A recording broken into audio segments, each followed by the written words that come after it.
Hello, my lovelies. I am Heather, and this is Happiness Ever After, here talking about how you can further your happiness today and ever after.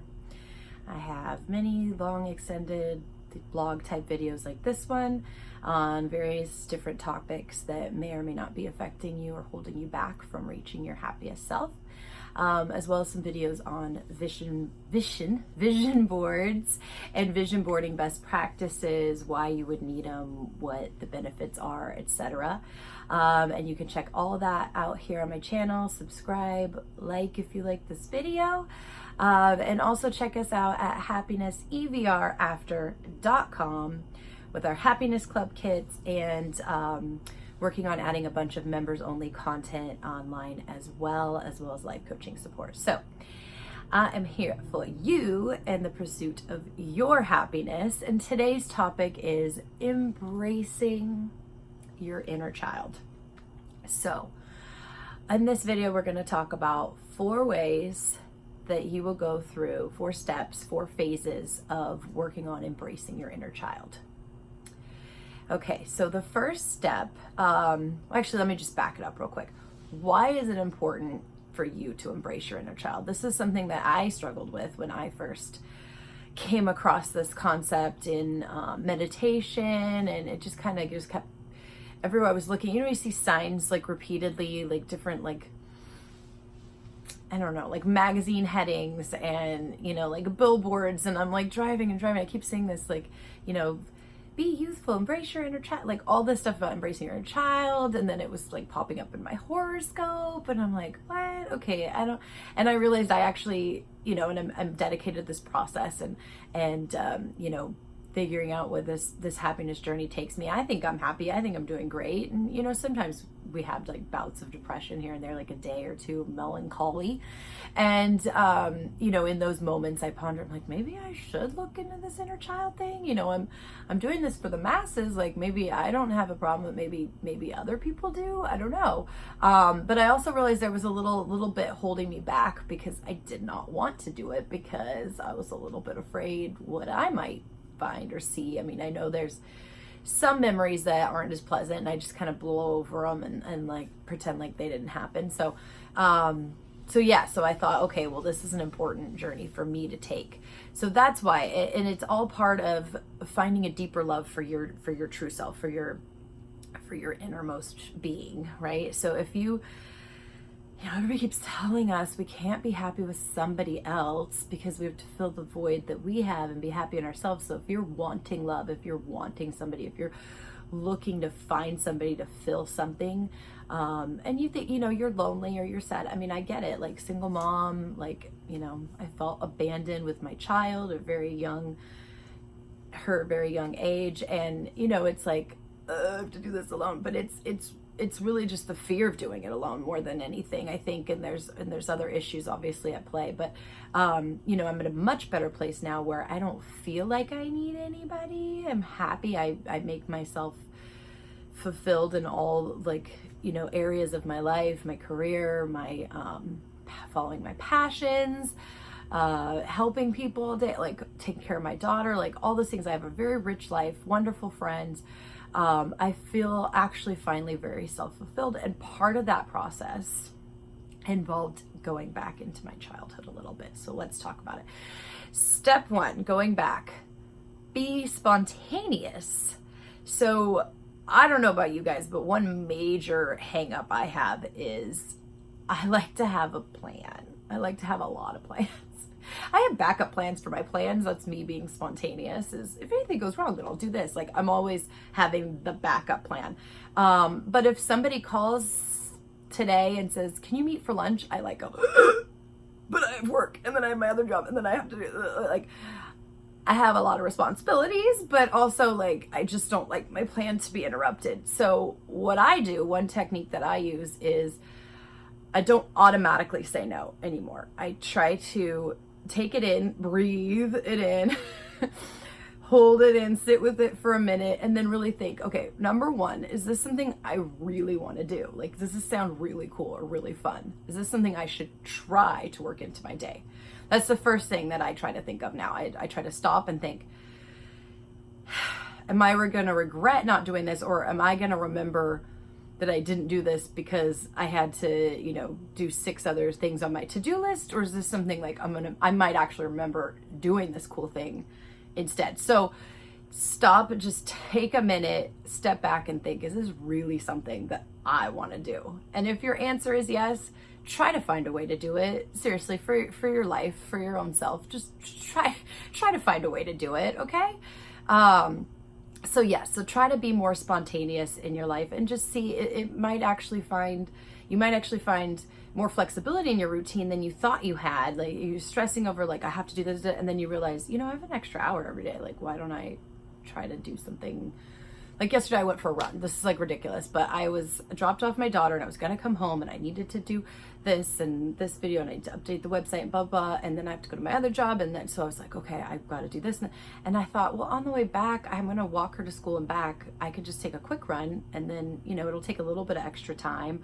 You know, but I'm just going to do that because I need the extra cardio. And I did. And I felt great all day. Like, I stayed up till 10 writing, but I was going to stay up till 10 anyway, just watching TV or YouTube. So anyway, it all worked out and everything's fine. So just try to be more spontaneous. That was 1. 2, this one gets tough.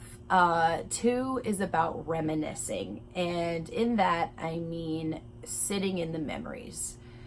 So another trick that I used in this one was going through the old photo albums, whether it's on your phone or actual pictures in a book. Or pictures in a box. I went through all of my old pictures and I went back through the years, like they're chronological. So I was like, okay, recent, college, high school, baby Heather, here she is, what's going on?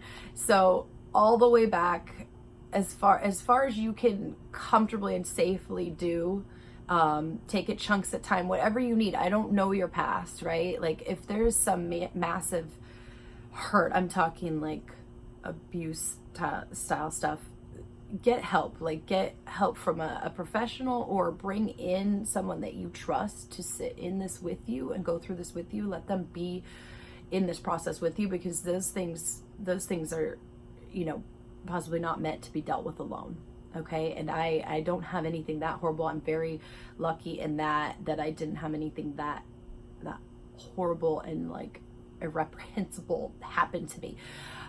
So I'm apologizing on behalf of whoever did whatever to you, even though it was not my fault, but that's me.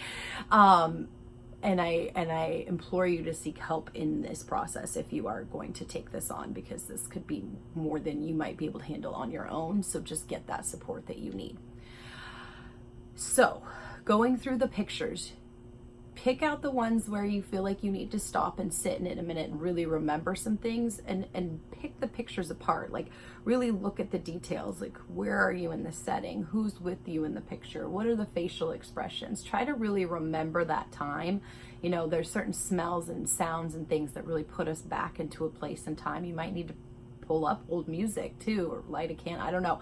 But really sit yourself in that period of time and start feeling those feelings again, and seeing if you can really dissect the moment of happy or sad or whatever, or maybe there was a sad moment before or after, if there's a happy moment in the middle. Like, really try to play out the scene, like as if you're reliving your like a VHS tape of your life. Maybe some of you have video, play that, that's great. But, you know, really kind of go back and, like, don't just sugarcoat it with, you know, what you have now interpreted the feelings and the memories to be. Really try to see if you can relive it and see if those feelings are true. Because a lot of times we remember the good stuff or the bad stuff, but there might be good stuff on the bad stuff and bad stuff on the good stuff. So you really kind of have to break that apart and really deeply reminisce in it. And that's the trick, is like starting with the photos, the videos, the whatever, you know, mechanisms you have, baby blankets, mementos, all that stuff. Pull it all out and sit in it for a minute and figure out where the most painful to address parts are. That's really probably where the work needs to be done. I mean, it's great to sit in the happy too, and I recommend pulling those out. But definitely pull out the tougher stuff and be warned that once you start doing this in the daytime, in the wake state, if you meditate or when you go to sleep, you might find that these stories play out again in a deeper level. So just be prepared for that, okay? So again, have somebody in this journey with you, you know, have somebody you trust and love available to you to talk through these things if you need to, because it could get pretty painful. Okay, so that's step 2. Step 3 is fun, play. Just like you need to be more spontaneous, you also need to find ways to play, to incorporate play into your day. You know, if you have a tough task at work and it's like this massive thing and you can't think your way through getting all the details done, pick little milestones and then give yourself a reward when you hit it. Okay? Like make it fun. You know, when you park your car at the grocery store, like skip to the door or hop or jump over the cracks so you don't break your mother's back. Like find ways to play. If you're lucky enough to have any little children in your life that are yours or niece or nephew or somebody you're like legally allowed to be around, see if you can go on a trip to the park with them or to Chuck E. Cheese or, you know, Dave and Buster's. I don't know. Go play. Like find ways to incorporate play into your daily routine, in your daily life, because it is what life is all about. You know, we take this life so seriously. We only get one and we got to do it perfect and right. And what if doing it perfect and right is letting go of the fear of failure and just having some fun while we're here? Like, what if that's the point? I don't know. I'm just saying, why not play a little bit each day? We don't have to be grown-ups and serious all the time. Like, I hate being a grown-up. I'm 40 now. And the biggest thing I was thinking is, oh my gosh, do I have to act like a grown-up now? Like, what does that mean? Like, I have to be more responsible and tell children, oh, that's not safe. Or, you know, like, what is my responsibility as a 40-year-old on the maturity level of whatever? I don't know, but I don't like it and I'm still going to play. So there you go. And step 4, give your inner child a hug. So as you're playing out these childhood memories, for example, I remembered always that I used to sit in my grandparents' and my Nana and Papa's hallway, back against the wall, right next to the nightlight, just so terrified and so scared and so sad. And I thought I was just alone because they were babysitting me and my mom was out and it was a strange bed and they were sleeping and I didn't want to wake them because I was really shy at the time and I just felt like so alone and so abandoned. But when I sat in that memory that was very painful that I've been avoiding for ever, I realized it was these horrible nightmares. I still have these horrible nightmares. Like, I'll wake up. I had a nightmare in a nightmare one time, like a real life movie. I have these creepy, scary, horrible. I've told people these nightmares and they're like, you're nuts. There's something wrong with me. But anyway, I have these horrible, and I love scary movies, so it's actually kind of cool. Like, I wake up, I'm terrified, and then later I'm like, oh my gosh, I had the coolest, scariest dream. Now, when I was little me, this was just not okay. And I didn't really feel like I could even talk about it because it was so scary. If I talked about it, I had to live it again.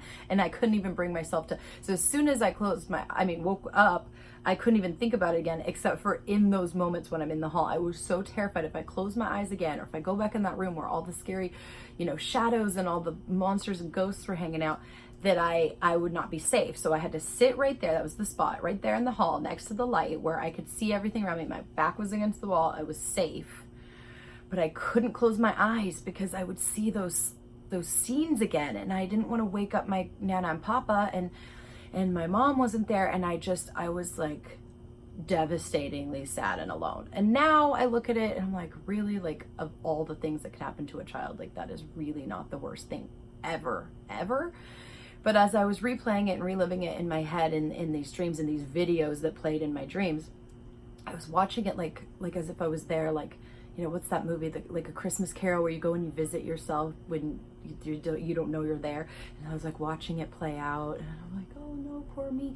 And after the kind of scene played out, and I got to see what I needed to see to be able to understand what it really was and to heal, I was able to kind of comfort, go to little me and say it's gonna be okay, and give her a hug and wipe her tears and tell her, you know what, you're gonna have these dreams your whole life, but they're just dreams. And really go back and talk to myself at that age and just heal that that wound that had been sitting there for forever. So that's what I mean by give yourself a hug. Go into the scene and make it okay for yourself. Tell your little self that you've got this now, and they can let this go, and they can just play. And that can be your inner play. Like all the time, your little you can just be running around playing games, and you can tap into that whenever you want. But the fear and the pain now you've taken, and you've dissipated it. You've squashed it because you're grown and mature and you can handle it now. So that is the final step. And once you've done all of that, try to remember, to be spontaneous and to incorporate play and to love all of you all the time, because having these fears and having this pain that we're holding on to is only hurting ourselves. It doesn't hurt anybody else. If somebody did something to you and you hate them and you have all this anger towards them or bad feelings or resentment, and you can't get to them because maybe they've passed or you just can't even face them, like holding on to that is hurting you. It's not hurting them.